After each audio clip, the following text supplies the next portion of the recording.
Welcome to Heart Collaborations, where we explore the heart of wellness, mental and emotional well-being, relationships, personal passions, and thriving parenthood. Hi, I'm Annette. And I'm Anita. Collectively, we have over 50 years in the educational and mental health arenas. Whether you're looking for information, personal stories, or just a place to feel seen and heard, you're in the right place. Join us as we dive into conversations that inspire, empower, help you grow, and add a little laughter to your life. Welcome to Heart Collaborations. Today's topic, we're going to be talking about ambiguous loss. That's a big topic to talk about today, Nat. And I think it's a topic that we're not that familiar with as a society. We don't think about it. It's not commonplace in our minds. Yeah. You know, when we think about ambiguous loss, we when I first thought about it, I thought about grief, because it's got the same grief symptoms, but it's totally different. It's ambiguous loss is very unique in a way that where, it doesn't have like a defined, like if we're giving someone that has passed away, then we've seen the body, we know it's the end. Mm-hmm. But here, when there's like a missing child or there's dementia, we don't have an absolute. Let's just, what we have is, I'm going to say a chaos, something that is unresolved. Right. And so let's get into that real quick for those who don't have a clue what the heck we're talking about, right? Mm-hmm. So what is ambiguous loss? What is a definition of ambiguous loss? So when we have someone that is physically here, but psychologically they're absent, mm-hmm. Like, for example, dementia, or other illnesses, with the brain. Mm-hmm. Then we also have like physically present, but not in our presence. Mm-hmm. So when I think about that, I think about, the kids that we work with sometimes that have a father in prison or a mother in prison, mm-hmm. and they're missing them. And so they're physically absent, but psychologically present. Right. Yeah. And, and I think about this, I'm like, we don't really work with grief on those kids. I'm thinking about it. I'm like, those kids, they wonder why they act out in school. Well, there's a lot of ambiguous loss there, right? Mm-hmm, mm-hmm. Because they don't have a definition of when. They might have an idea of when that person's coming back, but is it going to be the same person? And are they dealing with the same? So again, it's an unresolved, unrecognizable type of loss. Mm-hmm.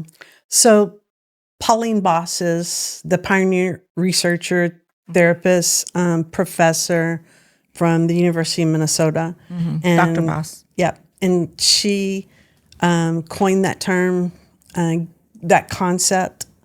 And so like you said, it's one case would be when somebody is physically absent, but psychologically present.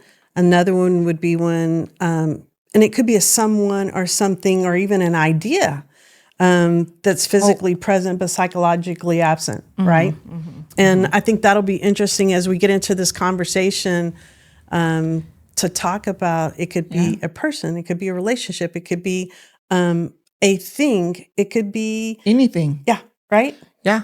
What's interesting to me is that she coined ambiguous loss back in the 1970s. And I don't remember like really learning about it in school. Mm-hmm. Did you? I don't remember. And shout out to my program if they covered it. I guess it didn't stand out enough, right? For me. So I didn't retain a lot about it. Yeah. I just picked up my glass and took a drink. So before we get any further, let's just recognize our sponsor, Rob Bliss, who is the CEO and founder of The Meeting Place. And The Meeting Place is a workspace, and also a collaboration space. It's located in Farmers Branch, and we want to recognize them and thank them for their support. Yes. And they also have great networking events that happen here sometimes in the evening, sometimes during lunch. So yeah, they even have check their website. About once a month, they even have a comedian on Friday nights. Yeah. And of course, these are things that you register for or you buy a ticket for. So yeah. But they're great events at a very, very, let's say, very Reasonable. yeah. That's And the word I was it's an thinking about. opportunity to build community, isn't it? Yeah.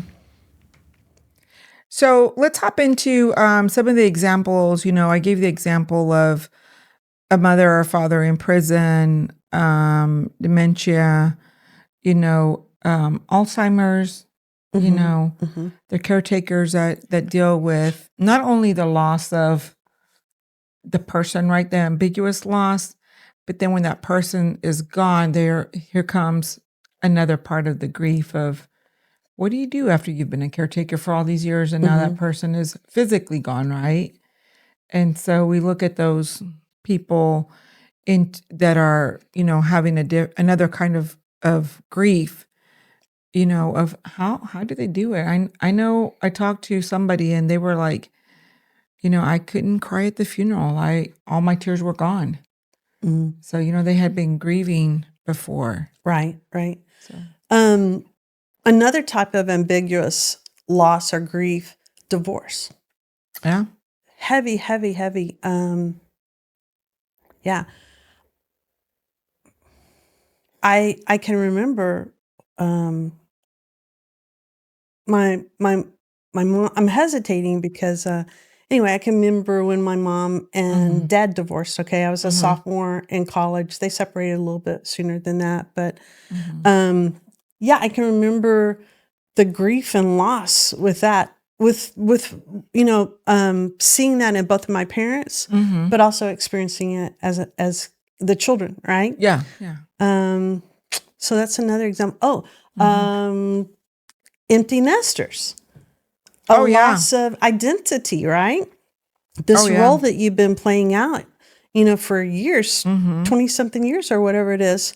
And then you're an empty nester. And oftentimes there will be this sadness, this depression, this, and people are like trying to make sense of it. Why am I feeling so exhausted? Right? And the thing is that there is no closure sometimes, So it's more of trying to define really that ambiguity. Well, I think that's one thing that, defines it or is unique about it, that makes it so challenging, is that this is a loss that's unclear. It's a loss that's unresolved. It's a loss that lacks closure. And I when I think about relationships, right? We've talked about divorce, but it can be a relationship, a breakup, right? And I want to just always speak out for our youth, our teenagers, our high school kids, our junior high kids that have had maybe their first love, right? Oh my gosh. You know how exciting and energy filled that is, right? I mean, that is some good stuff. It's exciting. And yet when they break up, and some of them really have strong feelings about this, and it can be a loss of a friend as well.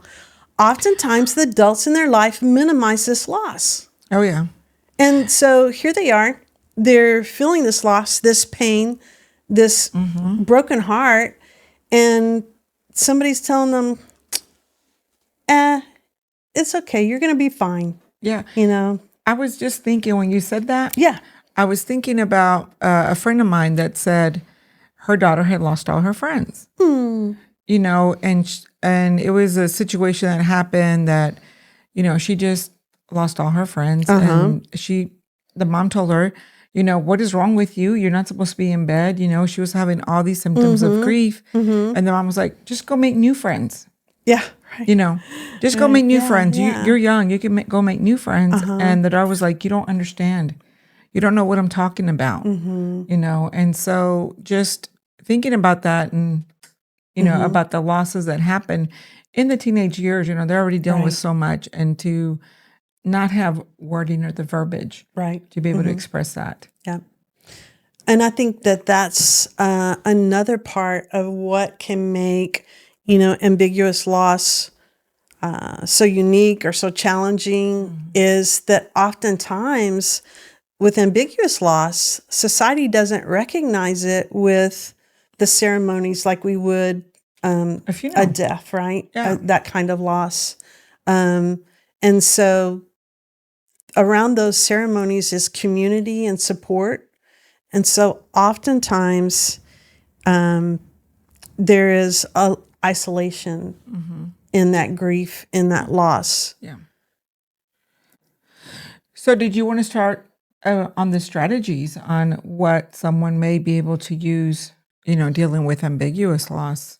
Yeah. And, I was looking through the material as we were getting ready for this podcast, and Heather Stang is an author, therapist out there, researcher, and she's got multiple books out. I'm thinking one is called From Grief to Peace. I'm thinking another one is called Navigating Loss, I believe. And she also has a great website. She has a podcast. She has opportunities for groups to be, to participate in an online group, that sort of thing. So if this is a topic that you're dealing with or that interests you, she's another great person to look to. But she has a strategy that she uses and wrote about, talks about, that's called RAIN.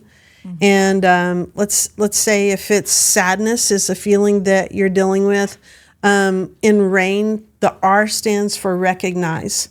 And, that's a big piece in a lot of emotions and situations where we might go to a therapist, that sort of thing, or be seeking some coping skills for ourselves. Yeah. To be able to recognize, to be able to acknowledge something. A big part of, for example, unwanted intrusive thoughts. If you're looking at CBT, cognitive behavioral therapy type stuff, one of the big pieces is to acknowledge it. And so that's kind of that first piece, is to recognize the feeling, the feeling of the loss. And then A stands for allow it. That's another big concept that we keep seeing over and over again. So oftentimes, especially with ambiguity, that discomfort is, we just want to push it away. We just want it to go away, to be gone, right? Put it on the back burner. Yeah, to ignore it, to deny it, to distract from it, to whatever. And but a big piece of moving through, I don't even want to say moving through, but better coping with is to allow it. And so to allow that feeling to be there without trying to mask it, without trying to run from it. Yeah. Allow it to be, right? Go ahead and cry if you got to cry. That's right. Yeah. And then the I in RAIN stands for to investigate with kindness. And so that would be investigating the feelings that you're having in your body. Where am I feeling the sadness in my body? Am I feeling it in my hands being clenched? Am I feeling it in my head, stomach? Where am I feeling that? So being aware of your body and how your body is reacting to it. And then nurture yourself. And just taking this time to accept without judgment how you're feeling, what you're going through, and then nurture yourself. And, one way of nurturing is to, put your hand on your heart and to breathe deeply. Something that I did growing up. And I remember really I did it growing up, and I wasn't cognizant of it. But then one day in college, I may have told you about this or not. What were you doing? No, you didn't. But my grandmother used to sit, my fraternal grandmother used to sit on her lap, and she would brush my arm like that, the little hairs on my arm like this, okay? She would brush it. And so I'm in college, I'm studying for tests or something, and I catch myself doing this. And I was like, oh my gosh, I'm doing what my grandmother did. And then I'm like, wow, this is kind of soothing. And Anita, I will not only I haven't done this in a while, but I don't think there's anything wrong with it. I would invite myself to do it. But I won't even just like kind of brush my arm or stroke my arm, but I will actually give my little arm a kiss, you know? You don't even have any hairs. I brush my arm so much that I don't have hair. But so nurturing yourself. I love the thought of nurturing myself, and I love the thought of other people nurturing themselves. Let's freaking be good to ourselves. Oh, yeah, we need to. Yeah. We need to. Yeah. One of the things that I really liked about Dr. Boss is the both and thinking. Uh-huh. And I really just love how she explains, how we can explain when someone is maybe here physically, but not psychologically. So, we can say that he is, for example, that he is both here and also gone, So I have a friend that has a parent with Alzheimer's. And I've seen what that caretaker has really, endured. And it is, it's hard. It's hard just to watch, to know how much pain is going on, or, that ambiguity of, sometimes, they remember their name, sometimes they don't, that unpredictability, and so, but she has really remained strong. My friend has really been strong, and has really talked about it. I think some of the things that I'm like, oh, I don't think I would disclose that. She shares. So I'm like, oh, that's good. That's good that you're talking about it. You know. And the other thing that Dr. Boss talks about is not only stay strong and talk about it, but she talks about when COVID hit. That people were baking bread, and she goes, is that coincidental, or is that, she talks about how, with ambiguous loss, how we lost normalcy of things, right? That we could control making bread.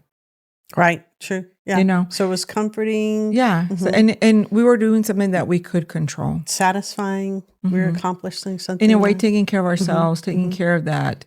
We can't control what's going on out here. We can't control, but what we can control is making the bread, for example. And she talked about going for a walk, getting some exercise in, how important that is. And then I also really liked what Dr. Boss talked about, like, for example, let's say the father's in prison, right? And the mother's left with the children and is like, overwhelmed, trying to pay bills or, and raise the girls or boys or whatever. And, Dr. Boss talks about getting those ideas about, now looking through a different lens and, having new hope. So giving a new meaning. Well, new role. And basically a new role and a new hope and new plans, like now, redefining. And defining for, the children, the new hope for the children, and moving that way and having really a reason, a purpose, to start parenting a different way or that helps everybody. And I think that purposefulness of, so for example, one type of ambiguous loss is, and this happens very often in the mid-20s, is the first time this kind of hits people. And we see a lot of depression in the mid-20s. We also see, an increase in suicide and lost dreams. Yes. So here I am. I have had these high hopes. Maybe I've gone to college. Maybe I haven't. Maybe I missed that boat or whatever and feeling lost about that. But I get out and I get into this adult world, and I was going to change the world, right? And so I had these dreams, these hopes, this identity tied into these dreams. Right. And then maybe I thought I was going to be a professional athlete. You know, maybe I thought I was going to be a doctor and I fell out of that program. Whatever it is, okay? And that is a crushing, that's oftentimes, that is one of the first times that a person realizes that sometimes, you know, I can work really hard. I can even do all the right things, but that dream somehow isn't going to become a reality. And we all experience that, right? But that harshness, especially if you came from a family who was, you know, had that belief that you can do anything that you put your mind to, that you work hard to, and all those kinds of things, right? And so the disappointment and sometimes the despair can be very real. And that's an ambiguous loss. It's an ambiguous loss of a dream.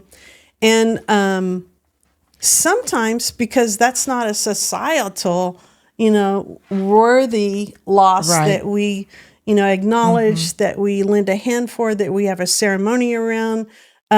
Sometimes people don't even tell another person about this loss and this depression and this sadness that they're feeling, this emptiness that they're feeling. Yeah. Well, you know, they may know it, but they may not have the wording for it. Yeah, or just, for exactly, right? And a big piece is going back to giving people this information so that we understand what ambiguous loss is. We normalize ambiguous loss. This is something that happens and everybody experiences at some time in their life, and that it's okay or normal that you're feeling sadness or depression or whatever the situation may be. And that then, so that they are able to acknowledge it, give it a name, you know, identify it, and allow those feelings, acknowledge those feelings. And that's a big piece of being able to ride ambiguous loss.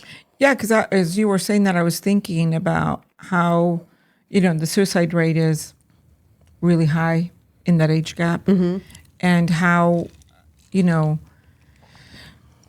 that if they knew that this was a big deal and not something that is minimized, right, that and felt comfortable sharing because it. often there's a shame there. Right. That's what I was going to say. Yeah, there's a shame surrounding it. And, you know, I want us to spend some time in shame in the future. We are. Because shame is such a powerful thing. It can really hinder Who you are. Yeah, and people's progress in life. So I really want to deal with that ugly thing called shame. Stephanie Sarrazin, she wrote a book called The Soul Broken. And I love how she said that she defined ambiguous loss as a loss that is filled with anguish.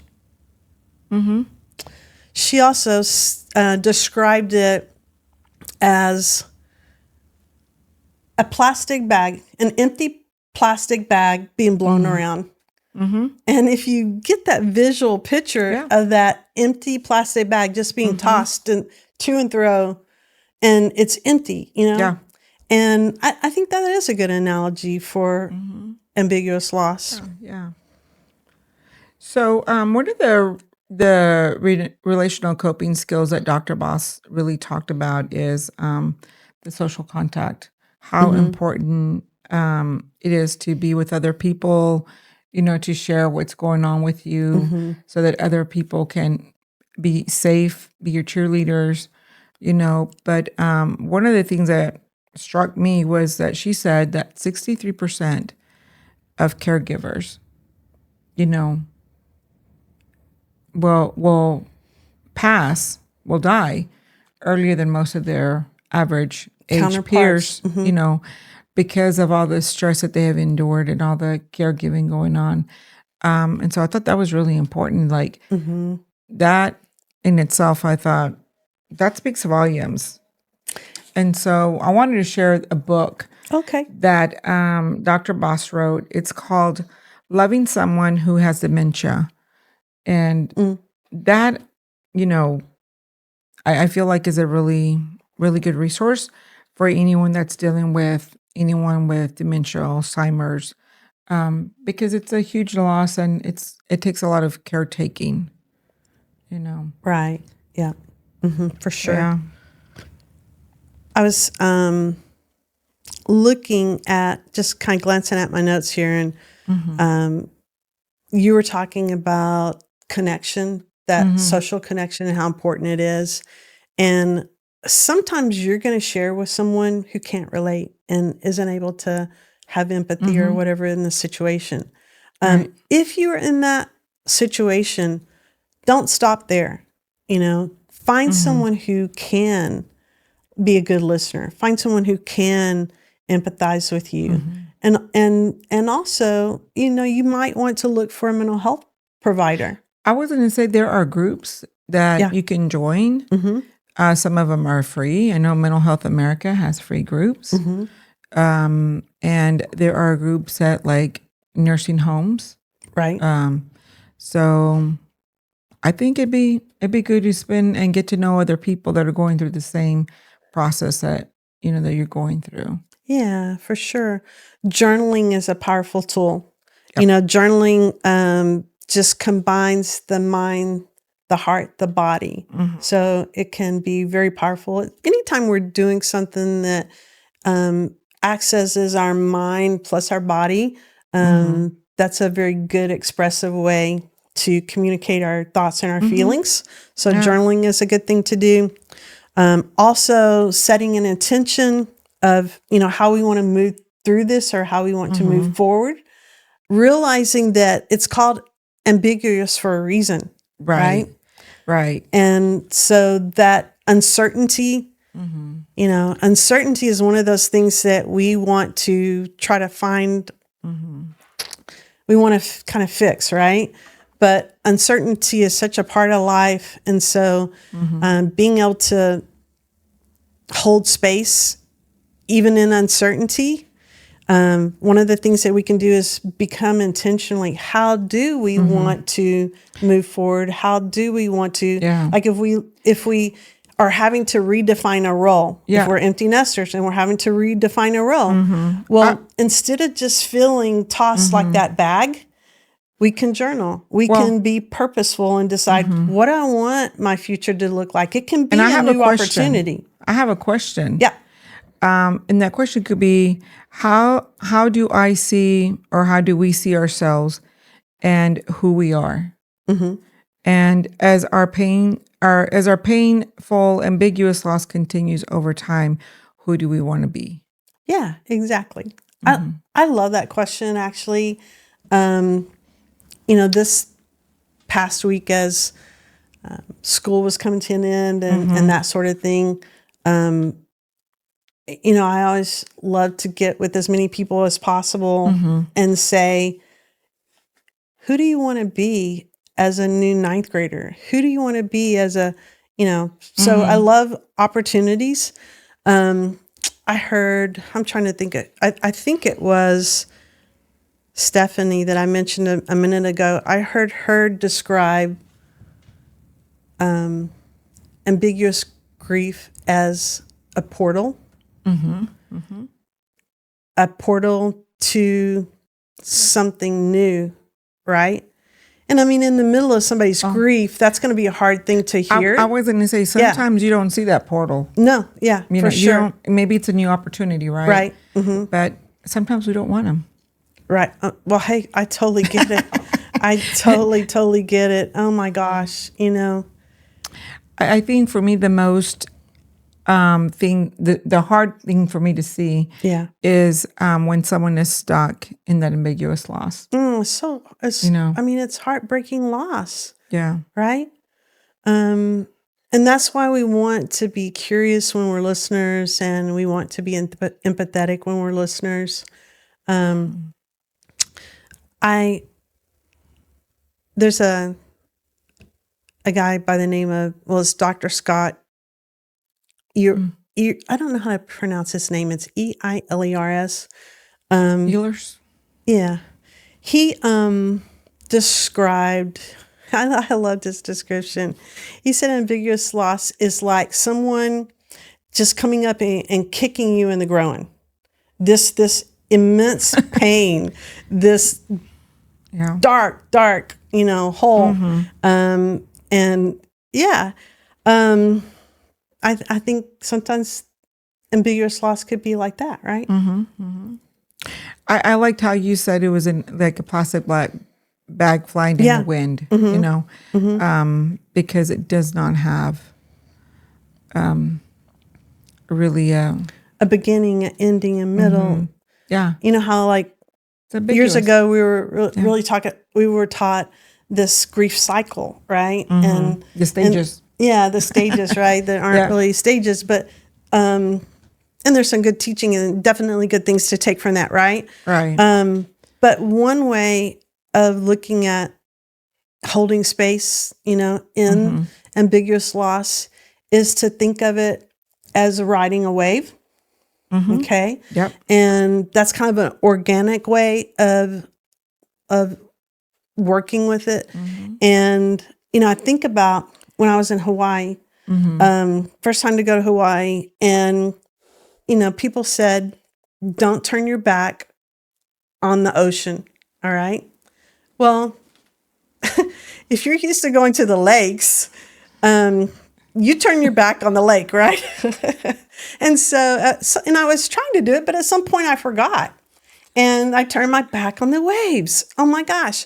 And a wave took me down and I was just tumbling. I could not get up for the life of me. The wave was just throwing me around. I mean, when I finally was able to get my head out of the wave, and I wasn't even in that deep of water, okay? But when that wave's just crashing and crashing, you can't get your bearings, right? I mean, I was coughing up, salt water and everything else. And I definitely learned my lesson about don't turn your back to the ocean, right? Yeah. But the thing is like if I'm walking backwards from the ocean to get out, and I'm looking at those waves. So I'm acknowledging those waves. I'm acknowledging those waves' presence in my life, right? Yeah. And then I'm also being purposeful. If depending on what that wave looks like, it's going to depend on how I'm going to respond to it, right? Yeah. If I'm going to move a little faster to get out, if I'm maybe going to kind of jump a little bit, whatever the situation. So, and then I think the last thing is that waves can be different. There are some times that a wave is going to be a tidal wave. And with ambiguous loss, there are going to be times when it feels like a tidal wave. And then there are going to be other times when it's just going to be a little lapping. It's just going to be a little wave that's kind of lapping against your feet, your ankles. And we want to just be able to acknowledge and to ride that. And to understand that if it's a tidal wave that we're feeling, or if it's a lapping, that it is normal and that we're not going to have judgment on ourselves. Right. We're going to be kind to ourselves. We're going to look for support and community. If we're feeling sad, we can feel sad. Yeah. Recognizing, allowing, knowing how we feel by investigating. Yeah. And then, really nurturing ourselves. So, yeah. So, ambiguous loss is a very unique thing that happens. I think it might happen to just about everyone and anyone. Yeah, it can show different up, times. Like for example, if you have a loved one or a friend that has a coworker that has a serious mental health issue, you can experience ambiguous loss. Yeah. All different kinds of life circumstances, and sometimes we are feeling those feelings, be them big, be them small, and we haven't had a label to put on it in the past. And so I'm hoping that today that our listeners are, if they weren't aware of ambiguous loss, that they're now aware of it, and that the next time they see it in a friend, a family member, in themselves, that they'll be able to normalize that, they'll be able to identify that and go, wow, I'm feeling this or they're feeling this. That is ambiguous loss. It's a real thing. Let's talk about it. Yeah. Yeah. Well, own your wellness. Elevate your life. The content presented in this episode or any others should not be considered therapy and it's not prescriptive. If you have questions or concerns about mental health, contact your primary care physician or local mental health provider. The opinions expressed are solely ours and are not representative of our employers or coworkers.